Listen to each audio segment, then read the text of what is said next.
Magandang umaga po or magandang araw po sa inyong lahat. At welcome po sa kauna-unahang episode ng Pambansang Kagawad. Alam niyo na higamit lang tayo ng itong opisina natin, pero paglaon-laon at paglaki ng ating bagong YouTube channel na na dati pong sa Barangay Tayo, ito po ay offshoot ng sa Barangay Tayo, mag-iiba po yan. Hindi lang tayo prepared pa dahil biglaan po yung paglipat ng sa Barangay Tayo content doon po sa Golden Nation Network YouTube channel. So doon nyo mapapanood, gaya ho na sinabi ko noon, yung content o yung mga programa namin ipinalalabas sa Barangay Tayo. Pero dito sa Pambansang Kagawad, I'm happy to tell you na wala na hong no holds barred ang usapan. Wala nang off the record na yan. Hindi na tayo mahihiya, hindi na tayo mag-iingat. Kung sa bagay kasi, alam niyo, napapansin ko na may mga ibang gumagamit ng content namin, mga sinasabi namin, minsan nakahagulo pa sa usapan. Hindi naman natin sila pinipigilan, pero napapansin ko sila nagwa 150,000 views samantalang galing sa amin yung content.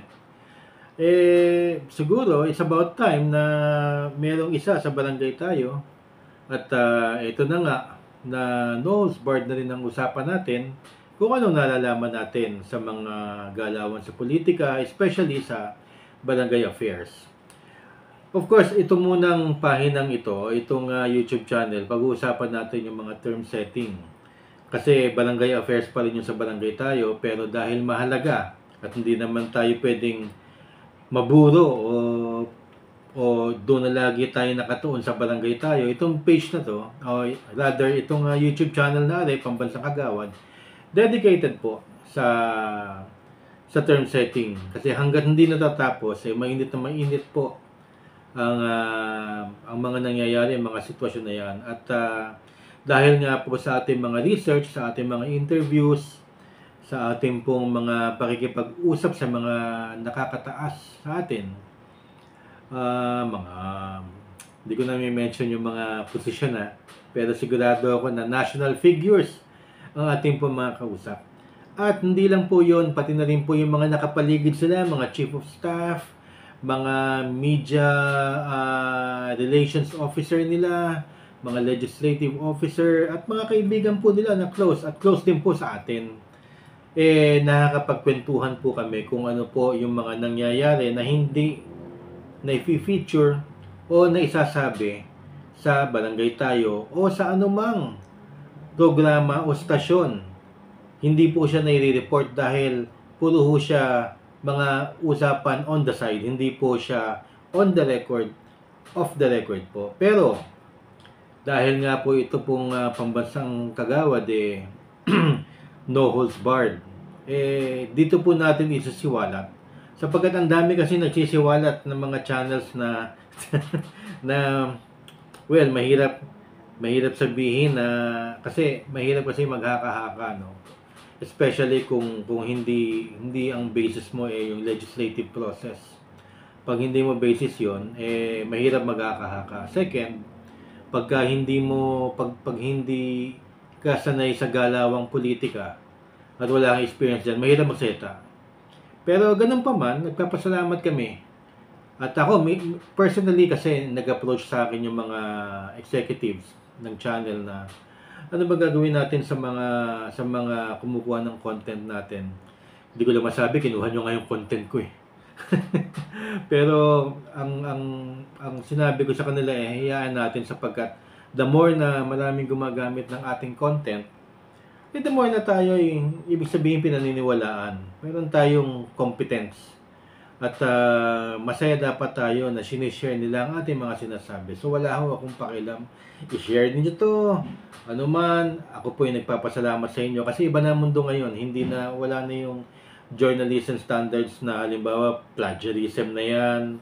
Or nangungopya ka sa iba. Wala na ho. Iba na sa social media. Iba na ang platform to. Maaaring hindi na namin mundo. Kami mga 40 to 50 year olds up.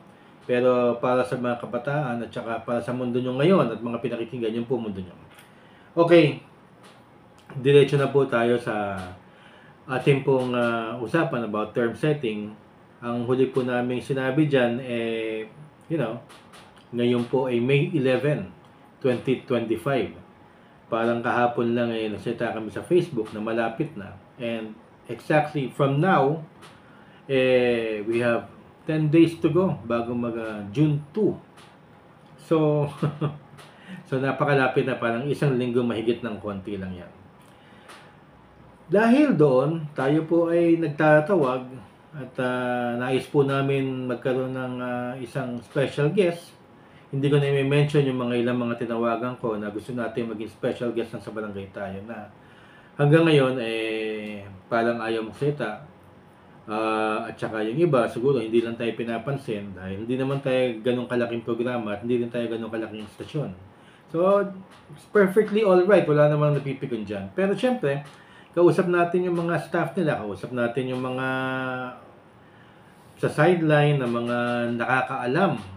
Mas marami pang alam sa atin na sila ang nakakaalam kung anong mangyayari na. At yun po isisiwalat natin ngayon. Sapagkat pag-alaman natin na ang term setting sa House of Representatives planchado na. Planchado na sa third reading ang House Bill, sandali lang po. House Bill 11287, iniwan natin yung usapan na yan noong February 7, if I'm not mistaken. February 7, dapat magbobotohan sila. Third reading kasi botohan na. So nawala. Ang kausap natin ay isang mataas na tao. Sinabi na planchado na for postponement na ang eleksyon. Okay? Hindi naman para magsinungaling sa akin yung tao na yon dahil tagaloob siya. At hawak niya sa siguro mga papeles at doon po. Ang sinabi lang po niya sa atin ay maraming binago. Ibig sabihin nagkausap-usap na. So naplansya na nga. Maraming binagong provision. Hindi natin alam yung provision na yon kung 6 years pa rin sa House. Yung House Bill 11287 na pinasala nila noong second reading ng January 29 at ito nga June 2 ay kung ipapasa nila, I do not know kung anong exact date pero ang sinabi nila is planchado na. So nag-usap-usap na raw pati ang kanilang counterpart sa Senado na leaning towards postponement of the BSKE 2025. Yan, alam kong marami nagdidiwang at nagpapalakpakan na yung ating mga kagawad at mga kapitan na yun nga ang exact words ay planchado na. So, ang ibig sabihin nito, sigurado na papasayan sa third reading. Alam nyo, pag sinabing planchado na, ibig sabihin pasado na eh. So, ano yung iniisip ko? Kasi nakalimutan kong itanong kasi sa telepono na lang po kami nag-uusap. Ano yung iniisip ko na planchado na? Iniisip ko to mga 22 hours, no? Alam niyo po yung nangyari sa Senado na third voting botohan ng Senate Bill 2816. Hindi ho ba nung third reading na wala nang botohan? Sinabi na lang ito magsasalita ito si Senator Padilla, Senator Tol Tolentino, Senator Bongo, di ba nagsalita sila explanation of vote. Ibig sabihin expression of kung bakit nila ibinoto. Kasi ang sabi nila kung maririnig niyo yung kwentuhan nila do, yung kanilang balitaktakan, nagkaroon ng electronic voting through email. Diba? Kung maalala ninyo, pwede nyo hong balikan yon. Pwede kasing bumoto ang mga senador, kahit halimbawa ang senador ay nasa Australia o nasa North Cotabato, nandun siya at may inaasikaso. Pwede siyang bumoto para hindi na maantala yung third reading. Nagpapadala sila ng e-voting style. Ang pagkakarinig ko sa Senado ay email. And then may pipindutin sila doon, cursor, ilalagay nila, and then pag-check, yes or no. So lalabas na yon, third reading, tapos na. So pagdating mismo ng araw ng third reading, dapat explanation of votes na lang. Sinasabi ng on third reading, there are 22 votes for Senate Bill 2816, 0 votes against. So palagay ko sa June 1 or June 2, hindi natin masasabi sa first day ha.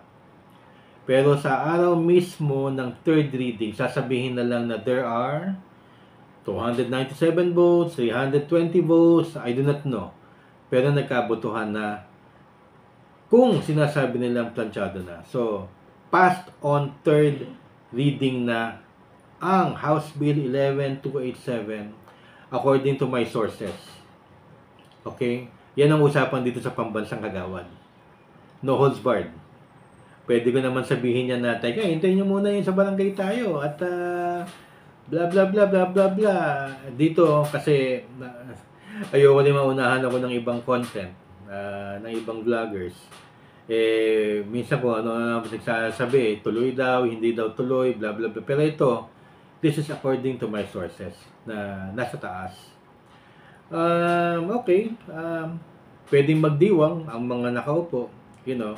At maraming ikalulungkot na mga syempre gustong matuloy ang BSKE.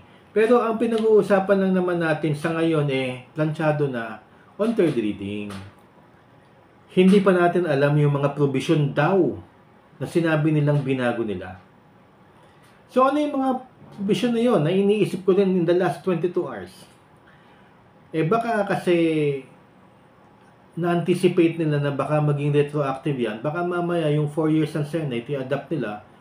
Pero yung 4 years na yon wala nang pagka second sem ka, makakatakbo ka pa. Yun po, kasi marami sasabi, pag 6 years, hindi ka na pwede tumakbo, 4 years, gano'n, sa pag second term ka. No. Or, baka naman yung 4 years o 6 years na yun, back to zero. Oops, wala mo na magdidiwang ha.